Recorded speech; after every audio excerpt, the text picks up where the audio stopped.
Hello and welcome back to OmniFoot TV. This is Joe Stormer speaking. Today's video is about Tottenham.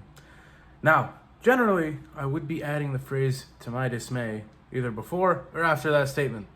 But there's something about Spurs that I just can't seem to ignore. And it goes by the name of Postecoglu. Here's the thing.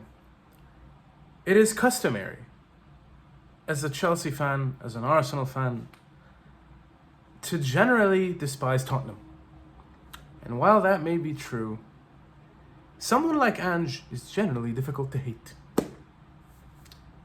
And I'll tell you why.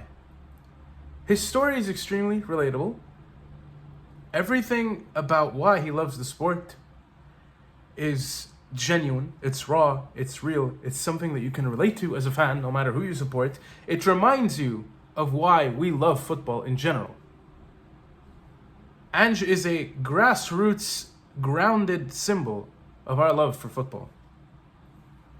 And the fact that you can't get away with hating him transcends that rivalry to a degree and allows you to just realize that what's good for football, even though it may not necessarily be good for your rivalries, is good for you as a fan.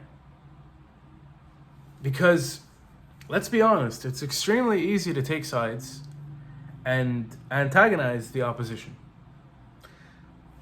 Face value, it really is.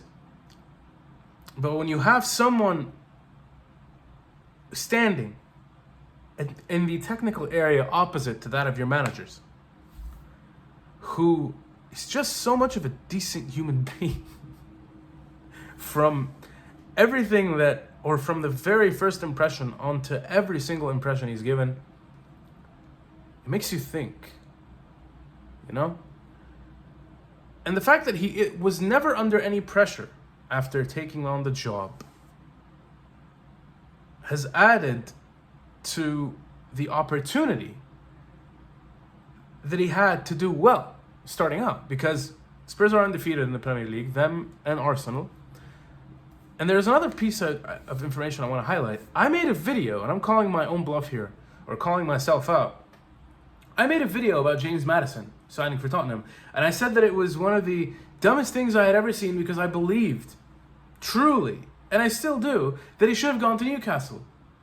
I felt like there was so much more he could have done or could do at Newcastle going forward. And when I read that Ange had supposedly changed his mind, I was, confused. I was thinking, what could he have possibly said? What could he have possibly done that would have changed his mind?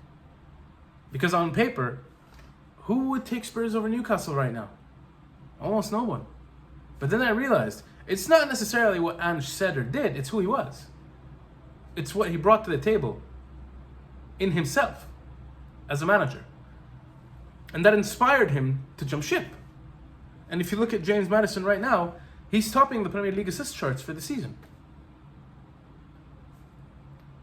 I respect this so much. I respect Spurs for what they've done here, because you have to give credit where it's due. I have so much respect for Postecoglu for what he's doing. I still look forward, as usual, to watching Chelsea hopefully beat the snot out of them, because watching Pochettino against Postecoglu is gonna... Pochettino, that sounds interesting. Anyways, watching a supposedly legendary Spurs manager, who is currently our manager, take on Postecoglu's Tottenham, who are at the top of their game, is going to be very interesting.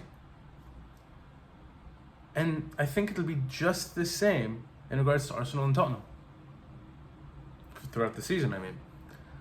And I look at all this and I think, sometimes, despite our distaste for a side, when you have a situation where what they're doing is actually just good, where you can use that word outwardly to express the situation in a way that transcends the circumstances or the history, the tension, you know, the rivalry again. I use that word again. It shows you something. It makes something inside you tick. It does that for me personally. There's always that team, or a couple of, there are always those bunch of teams that when you watch them, magic seems to happen. It's as if they're tipping the scale back. They make you forget how difficult the situation is in regards to football itself, how weirdly the game is evolving, how financially driven it's become. There are certain teams that always come up, they always pop up, and they bring you back down to earth and they remind you why you love the sport. Tottenham are doing that right now. And I should be pretty dismayed about that. Like I said, I should be a little angry, maybe a little pissed, a little annoyed, irritated, confused, yada, yada, yada. But, again, I have to call a spade a spade. I'm happy with what Postecoglu is doing. I am happy for these players. I am not happy for Tottenham, but I'm happy for what they're representing right now. It seems as though things are aligning for them more so than they ever have. And I can't help but respect that. And I think the least anyone can do is respect that and hopefully wish Anja as much success. Maybe not as Tottenham manager, but I have to admit, Tottenham may actually win a trophy under Postecoglu. And if they do, it'll be very hard not to be happy for him and for the players. Again, it's going to be very difficult to be happy for Tottenham, but yeah, let's see what they do. And that's all I have to say on that matter. I just wanted to share my thoughts on this ordeal because this is a topic I generally like talking about.